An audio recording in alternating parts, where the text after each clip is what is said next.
Hi, everyone, and welcome to the Neil Haley Show's celebrity segment. I'm excited to welcome the program WWE Hall of Famer Stone Cold Steve Austin. How are you, Stone Cold? And thanks for calling, man. Hey, man, I'm doing good. Thanks for helping me spread the word about the show. I appreciate it. Man, yes, straight up Steve Austin on the USA Network. But we have three connections, very strange situations. One connection is I'm a former professional wrestler, wrestled in the minor leagues, worked for Burt Prentice and Jerry the King Lawler down south. And I worked with you once, Omaha, Nebraska. I did TV, did a job match in WWE, teamed up with Derek Stone, and we wrestled the Nation of Domination out in Omaha. And also another connection is that Duke Drosy, I manage his social media. So it's pretty kind of cool, those types of connections. Duke said hi. Exactly, man. I think that you say that. And, man, how about working with the Nation of Domination back in the day? That must have been intimidating. And going back to Duke, the Dumpster Drosy, we recently connected about a year ago, and we used to travel together back in our days and back when it was a WWF. So, man, a lot of common ground there. Last thing is we're both talk show hosts. You have a podcast. I have a radio show / podcast. Now moving into the TV venture. So those are the three connections we have, Steve, for sure. How difficult is a challenge is it to transition, Steve, from pro wrestling to the entertainment world after? What are the similarities and what are... Man, I tell you what, I always tell people that being inside a 20 by 20 squared circle doesn't teach you about anything other than how to connect and identify with, a crowd that, you're working that building. And you're working off response, based on what you do. Everything you do in a ring, you do to elicit a response. Based on that response, you proceed accordingly, and you're listening to that crowd. So anyway, all these years later, I started podcasting and talking to people, and I got a chance to kind of break down the doors, or I guess everybody thought of Stone Cold Steve Austin that I was always pissed off, mad, or drunk every day of my life, and that's not quite true. I do know when it's 5 o'clock, but I love to laugh and have a good time, and I love to communicate with people. And as much as I can be a hermit and go into just complete, solitude mode, I love talking with people one-on-one and finding out what makes them tick, what drives them to success, what they're interested in. And, this show was kind of unlike any other. My guests and myself are out there hanging out, doing outdoor activities, bonding over that activity. Maybe we're cooking food, but we're having a conversation and getting to know each other and trading stories. So it's not just about me interviewing them per se. It's back and forth conversation and sharing stories. At the end of the day, we're trying to entertain people in a half-hour show, and I think we've done that because I had a blast making the show. I hope it comes across on screen.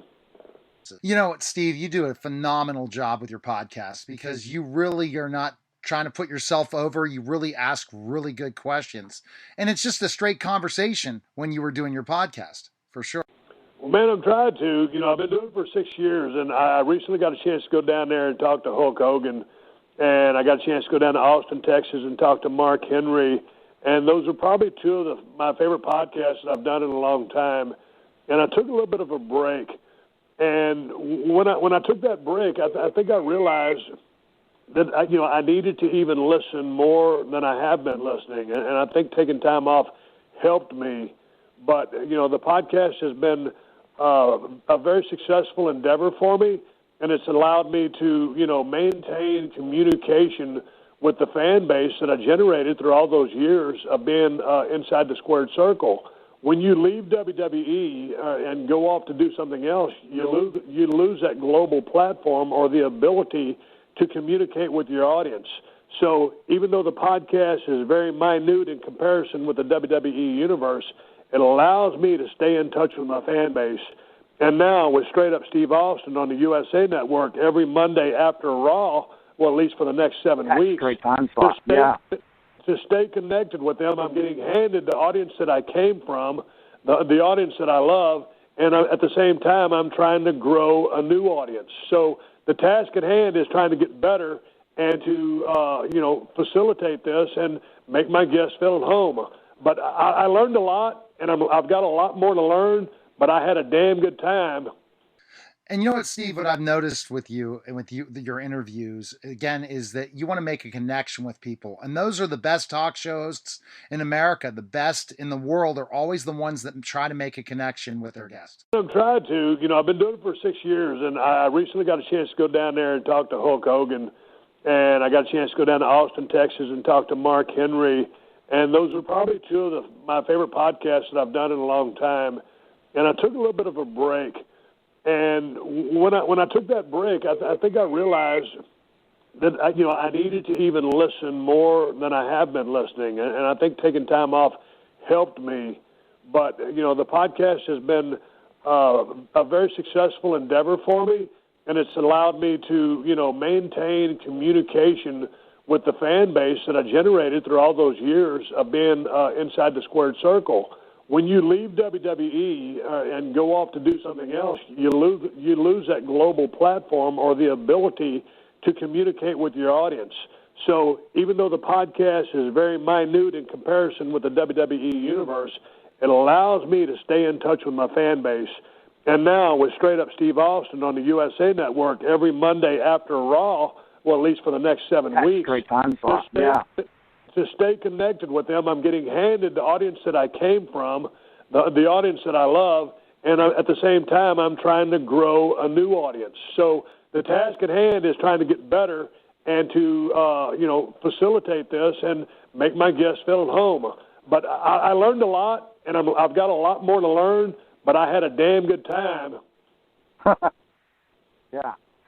Yeah, you have to, because you want people to open up, but also when someone agrees to come on a podcast or to come on a show, well, then they're engaging, and so you want them to be there, you want them to be present, you want them to open up, and I'm not trying to ask things that they don't want to talk about. I just want to share stories and have a good time, and at the end of the day, whether it's my podcast or Straight Up Steve Austin or anything I do.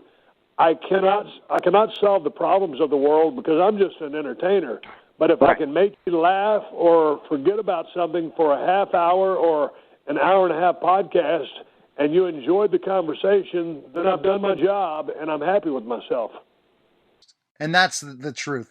Let people lay back and enjoy the conversation and learn something they never learned about that person, for sure. So again, Steve, it's going to be on after Monday Night Raw tonight. Hi, everyone, and welcome to the Lyrically Lime Show on the Neil Haley Network. And I'm excited to welcome the program, the host of the show, Peyton Leonard. Peyton, how are you? And I know you're excited about our guest. I have so many questions for her, and we were talking off air, and she's going to be a delight. So go ahead and introduce our guest. Awesome. Yeah. So we have the amazing psychic, Tia. Tia, welcome to the show. Hi, everyone. How are you today? Good, good. Thank you so much for joining us. Yeah, can't complain at all, Tia. And it's interesting, always what we get to learn from our certain guests and different things. And I was bringing up on my previous interview that I probably will run these interviews together next week. It makes perfect sense. I had Cindy Luna on from the In Between on NBC, and I talked about why the show's going to be a success. Tia, is not because it's just another supernatural show, because they really take it to the core of realism. They're not putting it as, hey, this is not real, this is not real world. And I mentioned this when I interviewed Harriet and Paul, is that there are many people, and as you are to attest, about mediums and psychics. And Tia, it's great on a mainstream show to talk about it in a way that's not putting it, it's like, hey, this is fake, this is not real. And as we know, the successful shows that have been on television, Tia, that it is real, and that we have to really pay attention to this. I agree with you. And I think that once we separate the, the corny boardwalk kind of gypsy woman to someone that really has a gift and wants to use the gift in law enforcement, people's personal lives, reconnect and use some sort of faith on a serious note, I think it's going to be a lot better for everyone, because it's been classified just for too long almost on a, that charlatan level, and it's nothing at all like that. Well, all right, awesome. Let's go ahead with Peyton's first question. Go ahead, Peyton. Awesome. So Tia, what is life like as a police officer with psychic abilities? Well, I have been a psychic all my life, so the learning process was actually more in the police category. Mm-hmm. I did keep it to myself. I didn't let really anyone know. Certain people knew, obviously my friends and family, but I separated and divided. It was very difficult when I was promoted as a detective into crime scene. And what a wonderful learning curve that was for me. But indeed, you can't stop that third eye, that information from coming in. No matter where I was, whether I was in an autopsy or I was actually standing in a crime scene, I was getting messages. Wow. And that's awesome in a way, because you're using your abilities because again, your abilities as psychic, you could take advantage of people to help people. And that's what's the tremendous story of being a police officer who's a psychic, because you're trying to get the bad people off the streets and help in the process of capturing a criminal. Yeah, I had one particular where a gentleman was murdered on the stairs. He was shot 3 times. And when I was there, it was due to the fact that he was a pedophile. And the father had found out that he had indeed molested his daughter. So the father had put a hit on him. And when I was in that house standing there and seeing what kind of individual this was, who, by the way, he didn't leave. He stayed there. When I stayed and I saw this, it was against my grind. The core psychically was saying he got what he deserved. As a police officer, I need to find out who did this. So it was actually, a fight within myself at that time, justice versus good and evil. Wow. Yeah. All right. Let's continue the conversation again with Tia. Go ahead with the next question, Peyton. Awesome. So Tia, what kind of impact did these psychic abilities have on you as a kid? It wasn't good. I mean, you knew what you were seeing wasn't normal. I mean, being astute enough to say this isn't right. The constant visits, the information, the warnings that they were coming through with, and you're telling your parents who do not have this ability. There were times that they actually didn't. What would we do with her? So my parents had a wonderful childhood. Lived my life through ballet, but that paranormal side was something that was so prevalent and that I needed to learn and focus. And that's exactly what I did. And you definitely did. But again, this is scary. As they talk about with stories, when you have a certain abilities that you're afraid to let out. Once you discovered those abilities, were you afraid to tell others at first? Yeah, it was pretty much a family secret. It was, I always say that to everyone. It was, I was in the closet. That's where I lived at that juncture. I didn't want people to know, and now that it's out and about and, you grow into your own skin, it's very different than when you're a child. I mean, that's when you become as an adult that you're like, look, this is who I am. And if you don't like it, there's the road. But when you're a child, you don't have that backbone. So it was something that was pretty critical in my life growing up. Wow. Okay. So I wanted to jump before a question Peyton has regarding your experience on the show, on the A&E show. So basically, kind of to give background, you became a police officer. You already knew you were psychic in certain aspects and you used that ability. How did TV come into play? How did you have a television show? Tell us that story.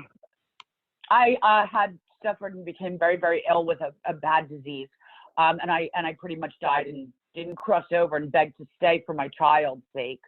And it was that moment that I said, look, I'll stop being a police officer and I will do and work with the gift that you gave me. And I will do everything in my power to help people. And the next thing I know, I was up on the New Jersey Housewives. And then from there, it's just been a ride. Wow.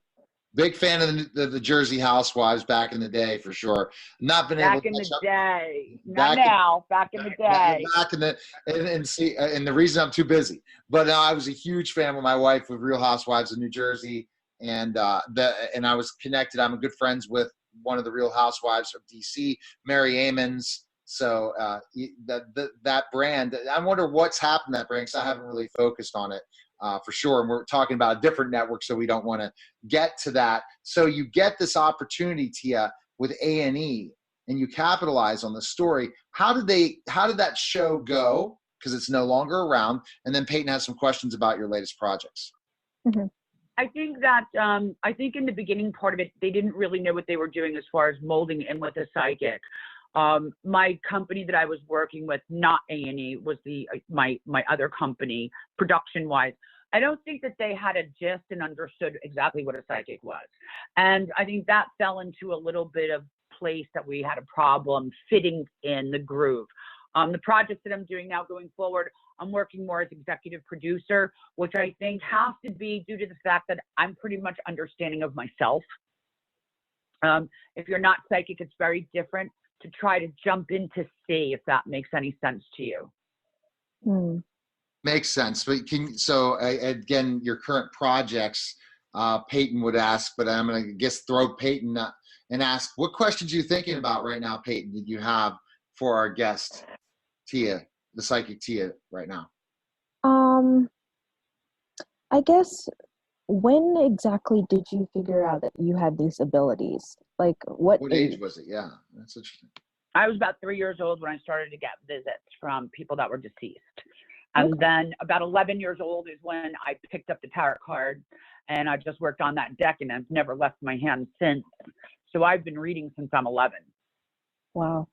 And it's very natural to me. And you know, I get calls from state troopers, and I get calls that I work with other departments. I get calls from missing children. You know, so I get calls for me to go in to do work with people that are missing. I have a case file that I'm working on right now that came to me by a detective. And when he walked in the room, I said, I don't need to look through it. Just let me put my hand on it. And I told him exactly how it went down, how the murder happened. He tried to throw me a couple questions to see if I knew what I was talking about. I got it. The poor young man left my house, and he said that he was so shaken up he couldn't find his way home. And this is a seasoned narcotics detective.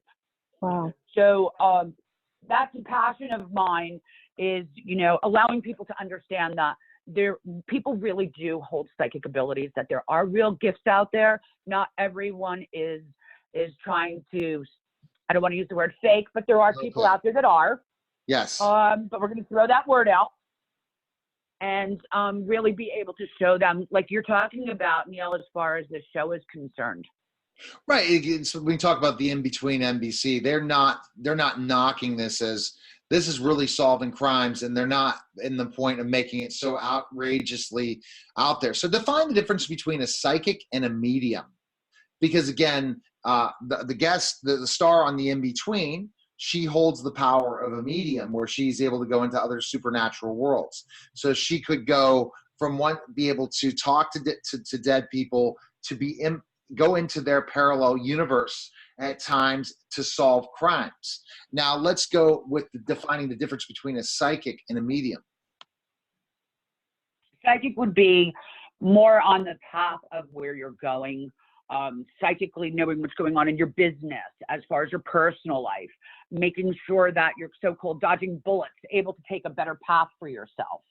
So that would be that abundance of information in order for you to find yourself in a great successful path. Dodging bullets is the way that I usually put it. On the medium part of it, that is speaking to the dead. You do leave your body. You do go to different realms.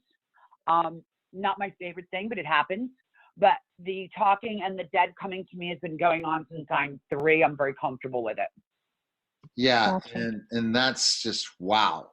That gives me that wow factor in so many ways of the process. Can you, as a psychic, and you're on the phone in an interview, are you able to read people's futures from that, or am I looking at just a totally different thing where you can look at where I'm at right now and what I'm thinking and where I'm going, or does it have to be more using cards to figure that out with your ability? No, not at all. I mean, that's used as a tool.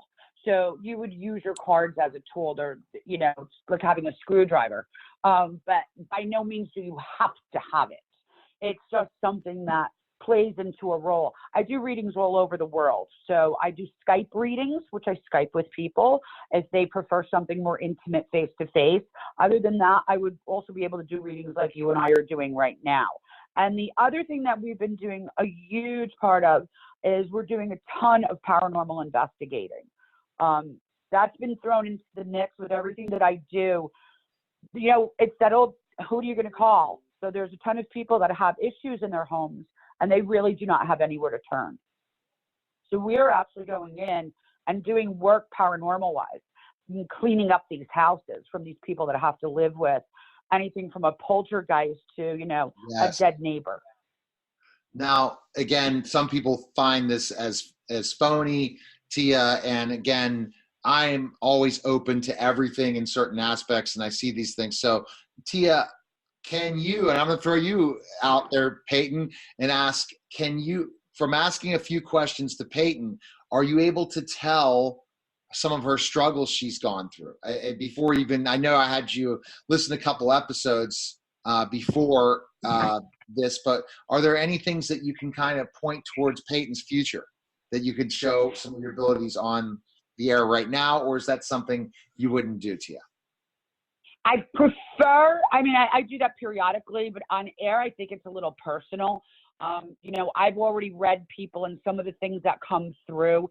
There's someone around her, and I don't want to push too many buttons on that. There's someone around her that has some sort of substance abuse. Okay. All right, Peyton, you have another question for Tia now because I've given you time to think about it, because these are awesome questions. Again, we're talking to Tia's psychic Tia here on the Lyrically Lime show, and it'll be interesting to talk about struggles that Tia's gone through when Peyton asked that last question. But do you have any other thoughts you're thinking about talking to Tia online? Sure. I know you talked about dealing with a disease. Like, do you mind like delving into like what kind of disease that was? I went in for a minor surgery and had a staph infection, and I had 3 days to live. Yikes. Yeah, it was going septic. So I was literally on that cusp and felt the body shutting down, and just like as if you were running out of a battery. And it was, and it took me probably, it was so bad, it took me probably about over a year in order for me to come back from that illness. Wow. So it was very different for me. You know, listen, I thought I was going to die a police officer. So for that type of fork in the road is where I had to make that decision. But I'm not going to renege when I talk to the big guy upstairs and say, you know, I'm going to do X, Y, and Z if you let me stay. I wasn't reneging on that deal. No, not at all. Wow. And that's, I guess, her adversity story, Peyton, for sure. Yeah, definitely. In that situation. So the current projects you can promote right now, Tia, tell us those projects you can talk about right now. Sure. We're going to be doing, I do a thing called Tea with Tia, which is information on my Tia Bell Facebook. And on that, anyone's ready, if you have any concerns that's going on as far as anything paranormal, we talk with people on Facebook about that. So we're giving information. If they're in the local tri-state area, we are going in and doing some cleansings of the houses to get rid of such things. So we just did a fabulous one of a gentleman who happens to be a cop and did not believe in the paranormal and there were no ghosts until he actually started to experience it himself in the house and did not know what to do. So we actually went up there and did that cleansing out for him. Wow. So we're going to be posting a lot more of the paranormal up. And if you want to get on board with Instagram, it's Tia Bell. And my name of my shop is The Craft by Tia, which is also my website.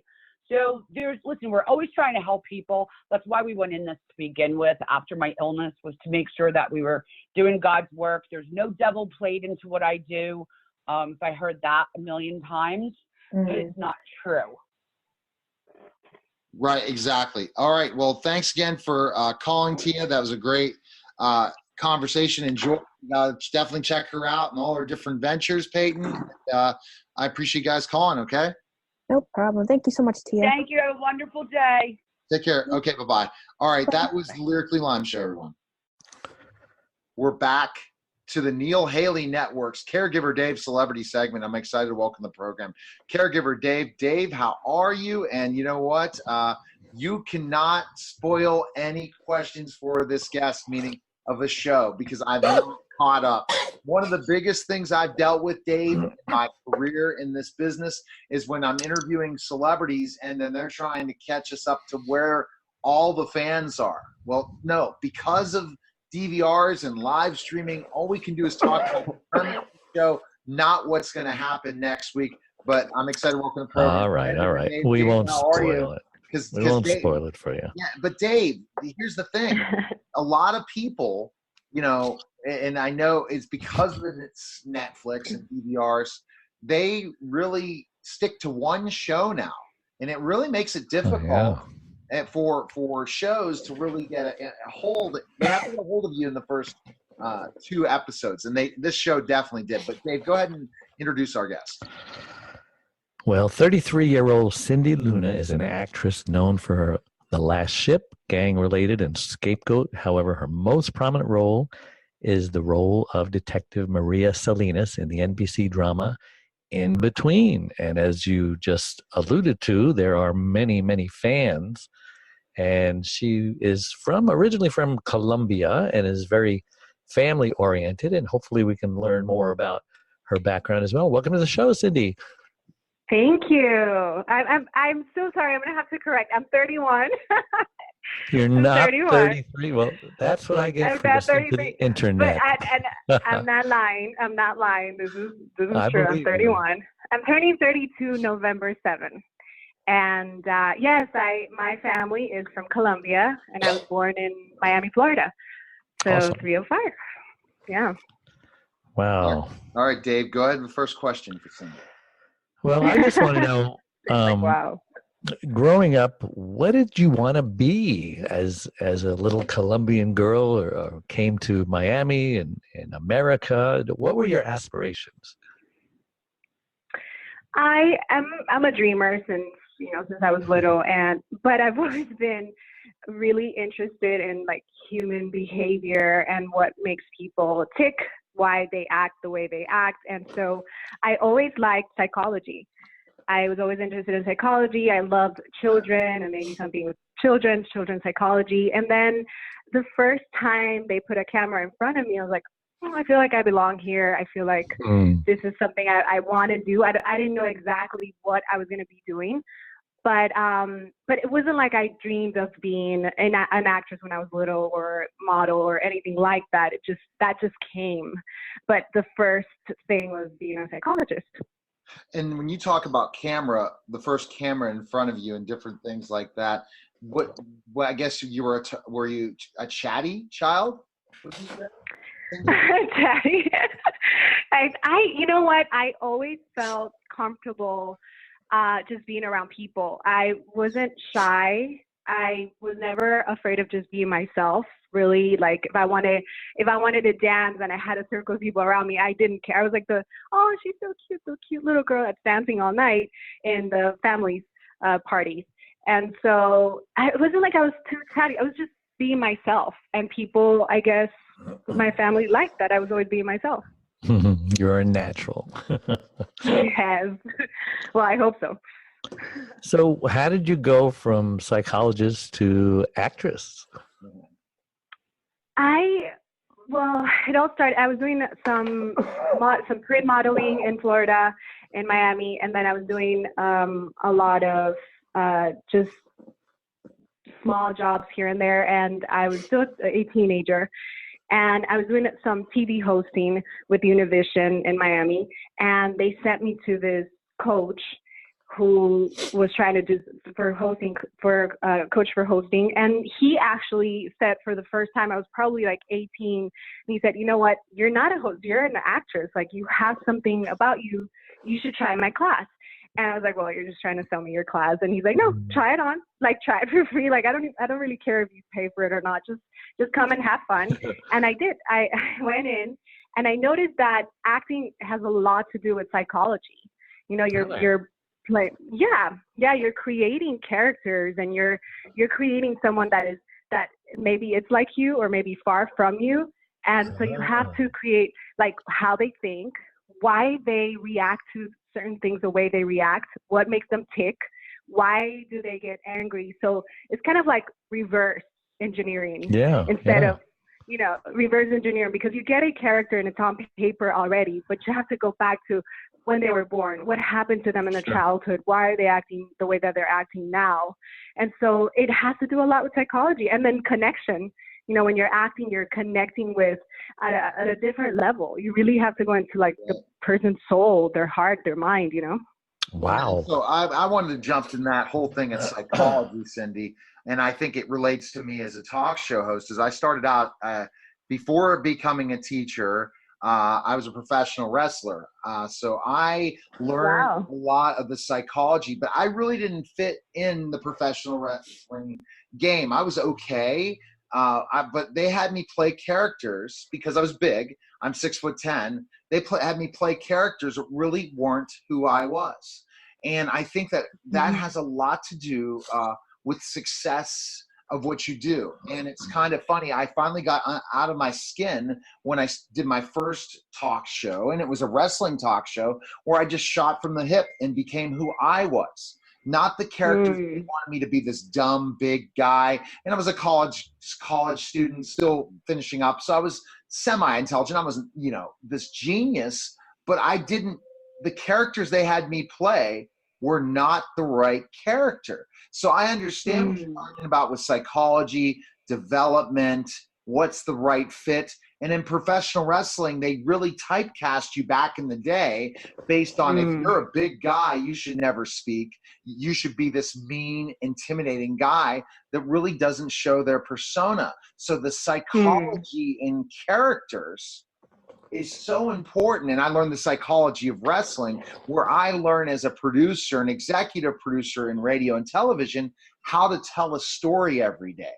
Because if we don't tell a story to our audience, the interview is just like, doesn't give you that meat, doesn't give you where that final finish. And the character who you are, you have to play all the time, Cindy. And if you don't play the right character, you really don't portray the right thing on the screen. That's great. That's amazing. And going back to that, like they always think that guys that are big, 6'10", you have to be mean. And I've actually, I worked in this show, you know, Paul and Justin Cornwell, Paul Blackthorne, Justin Cornwell, they're big guys. It's 6 foot, I think one is 4, the other one's like 6'5". I don't know. I might be wrong. But then I've met really big guys that are the nicest and sweet. So we do have that typecast that because of the way you look, you should act a certain way. And that's not true. So that's interesting that you mentioned that. Yeah. That's why Everybody Loves Raymond. One of the reasons why it did so well, because the Robert Barone character, you know, all the giant jokes, and, you know, he's just a sweet guy, insecure, you know, living with his demons. Yeah, it's like when you see, you laugh just thinking about him. Those tiny chihuahuas that bark so loud, and then you see this huge dog that's intimidating, and that could be intimidating. They're like the sweetest. So what characters do you like to play?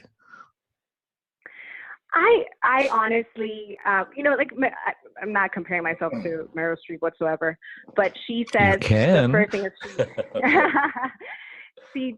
she always tries to find herself in the character. So whenever I read something and I feel like, wow, I find myself here, even though it's someone that's far from me, I would never do this. But if it's something that I can identify with and something that I can be like, okay, I can do this, I can give to this character. I like to play that. I like to play, you know, strong women with vulnerabilities as well. And in these times, it's just great to have played a detective where we're like on the legal side as Latinos, on the legal side of things.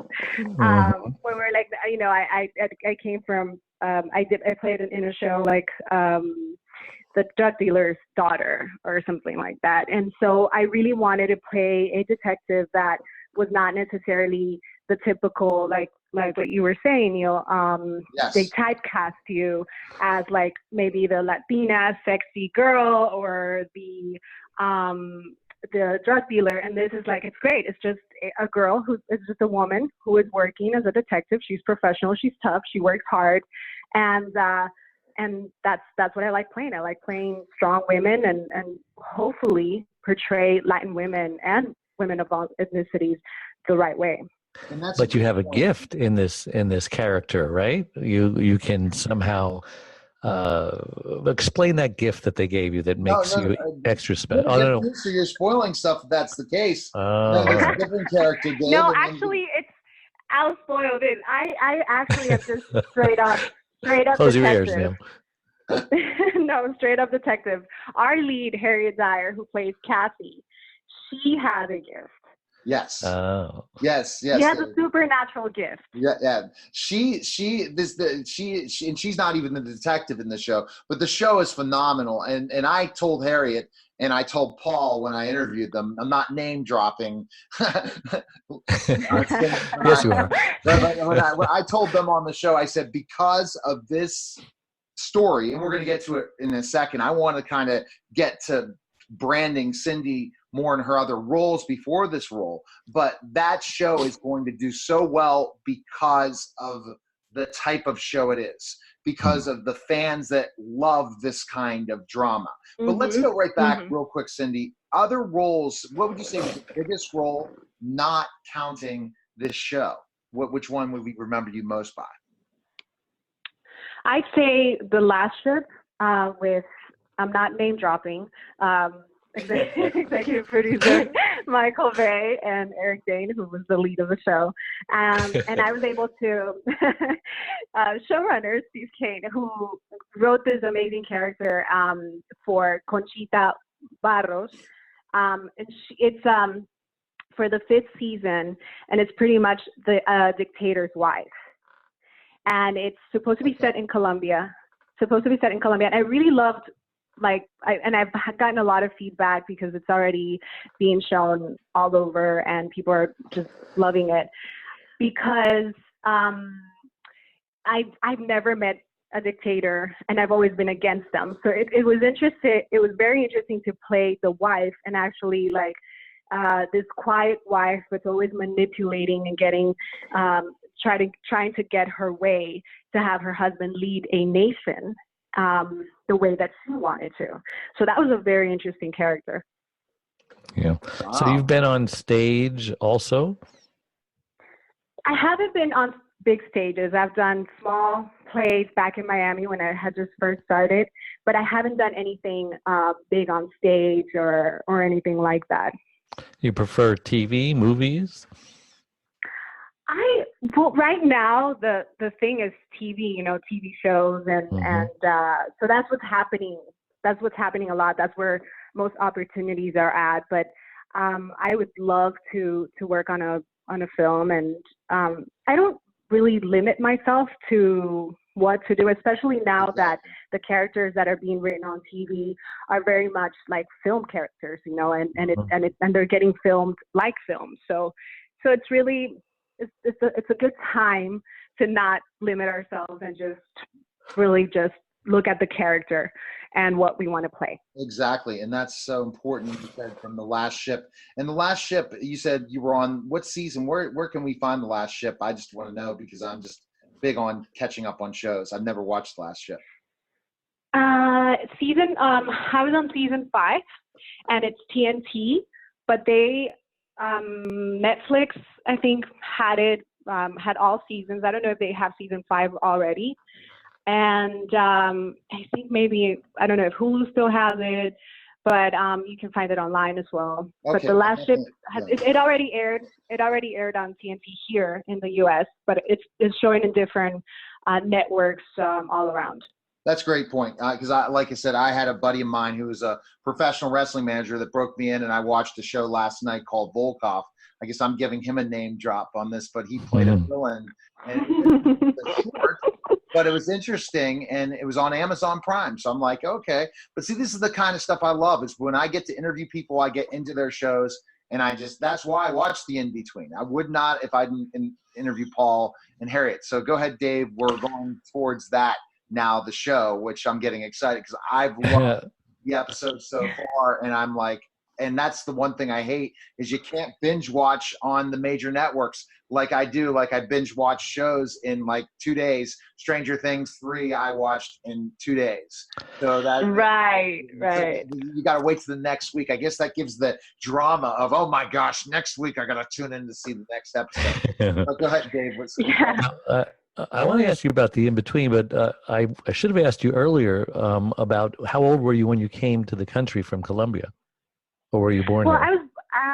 I was born in Miami. Okay. I was born in Miami. And at the age of 3, my family went back to Colombia. And I was there till age 11. So it was pretty good because I got to learn the culture and really embrace and really, really get in touch with my Colombian roots and dance salsa and eat my Colombian food. And so it was an amazing opportunity, and then went back to Miami and grew up there. Now you can play parts in Colombia and be authentic. So tell us about the In Between without spoiling it for Neil, because he's kind of fragile. I've watched. I forget episodes. Now let me remember. I've had some pretty difficult things. Went on vacation, and also my father passed. So I've been for the last couple of weeks. Oh, pretty tough on me. But I'm sure I watched the episode where they went into the just to kind of catch up, but not giving away anything. Where there were spirits in the hospital, and then the week after, I think I watched that next episode involving some sort of interesting mystery. But each week's a great mystery. But the fact is, we're still going through this story. So let's go with Cindy and going ahead without spoiling it, telling her about the show and character, and I'm going to kind of pick her brain in where the show's going. But go ahead, Cindy. I'm sorry about that, Neil. Thank you. Sorry to hear that. The show, it's pretty much, what you were saying, it's a fan favorite show because it has procedural and it has that supernatural twist, and you never really know what's going to happen. So with Maura Kierland and the rest, Maura Kierland, our showrunner and writer, and the writer's room did a great job at creating a different episode. You don't really know what's going to happen. It's a different story, but then they have this storyline from episode 1 to episode 10. We only have 10 episodes. And so each episode talks about either a murder. We're always investigating murders. And then Cassie, who has the special powers of speaking to the dead, and she helps and feeds intel only to her adoptive father, who is portrayed by Paul Blackthorne. And I don't know anything about it.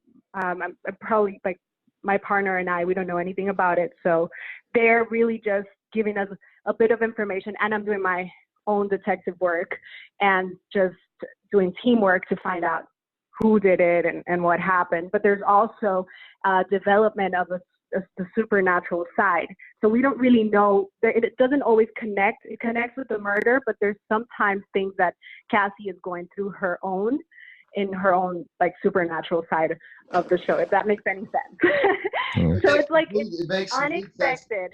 And I can explain it even more, and you're going to have to go reach out to NBC and tell them how good I am at promoting the show. Okay? It sounds like you've got a great team of writers. How good you are, and how not good I am. You're good. You're fantastic. So I love the explanation. I'm going to give you an A+ on it. I just want to explain a little bit more to Dave and the fans, but I was going to say, tell Christine how much I love her over at NBC. She gave me Stone Cold Steve Austin this week, and what an awesome guest that was. And it's just always fun having those conversations. But Dave, so it sounds like you have a great team of writers.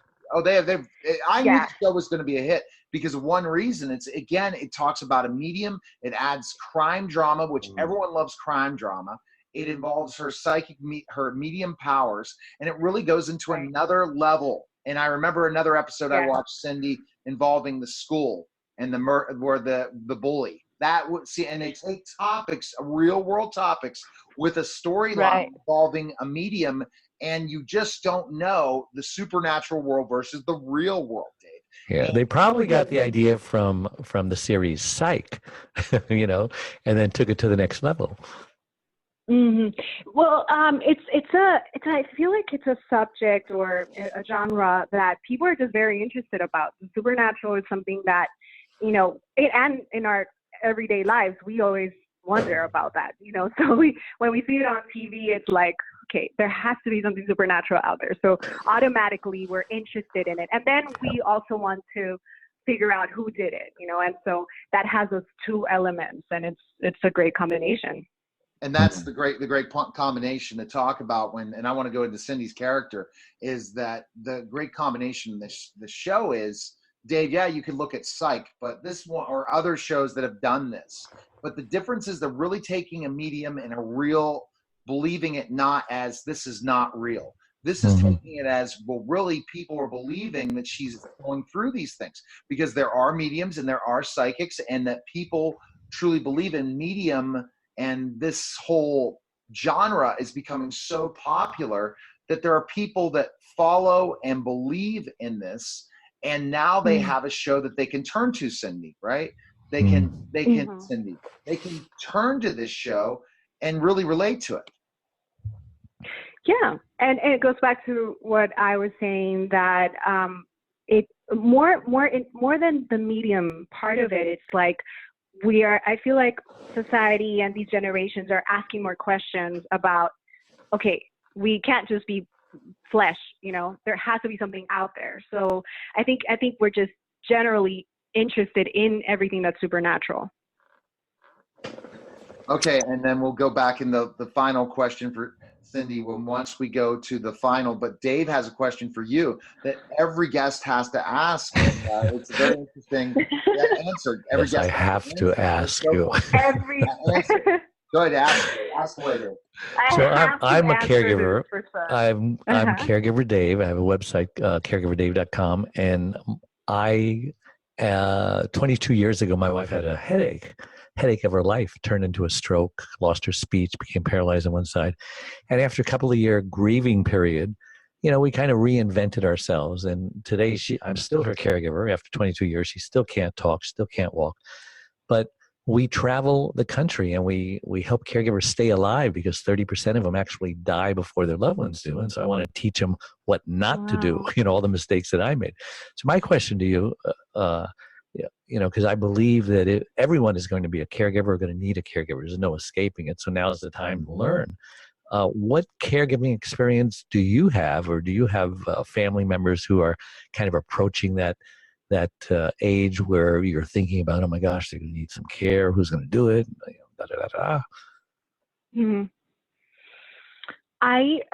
Wow. That's, first of all, I admire you so much for doing that. Of course, that's I think the greatest show of love, what you're doing for your wife. That's amazing. Thank you. I have in my family, my little cousin. He was born with, it's 1 in a million, where his mental development is extremely slow. So he's pretty much like a 3-year-old in a 14-year-old body, and he is big, but you can't really see it in his face. Like, you can't really, so people don't know when they meet him, they don't know that he's actually like mentally a 3-year-old kid.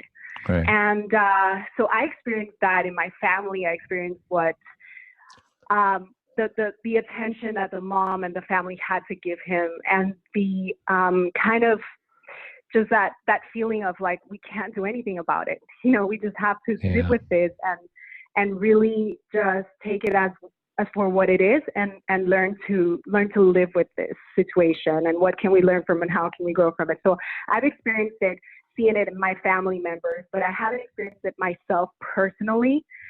But it's I think that it comes down to preparing ourselves internally so that when these situations come, we can actually go through it without, like you said, 35% of caregivers die before their loved one. Yeah. So I think it comes with the internal preparation inside, and how to handle that, and how to love people the right way.